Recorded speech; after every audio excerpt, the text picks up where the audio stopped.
kita sa isda. Nalinisan na? Oo, ang gagawin ko. Ay, sus naman. Ibenta mo. Hindi mo na kung gagawin mo, ibenta mo. Ay, may ulam na siguro kami. Baka marami kaming ulam. Ganito. Isda! Isda kayo dyan, isda! Isda! Isda! Uy! Matawag sa akin. Ito po. Oh. Init. Ayan. Sigurado. Matutuwa ngayon si Bakat. Bakat! Hoy, Bakat! Hoy, Bakat! Ay, hiningal ako. Bakit? Hingal ka. Init kasi sa labas eh. Asa ito? Ano yan? Ano yan? Ano to? Saka ito.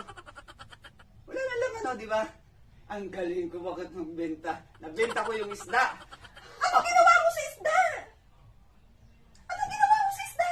Di ba sabi mo benta? Sus, Mariusip ka naman. Sinabi ko, iluto mo. Bakit? Ibininta mo pala. Anong uulamin mo ngayon? Magdidildil ka ng asin.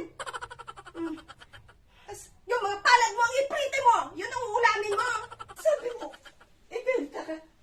Akala ko marami tayong ulam. Marami. Pinalilinisan ko sa'yo.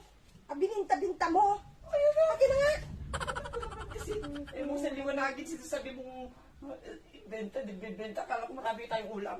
Paano kasi sinabi mo na, ang gagawin? Gagawin, siyempre, iluluto yun.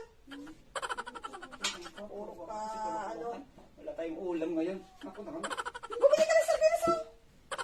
Kakalukuhan. Sardinas tuloy ang ulam. Isda, sabi. Kulit mo kasi.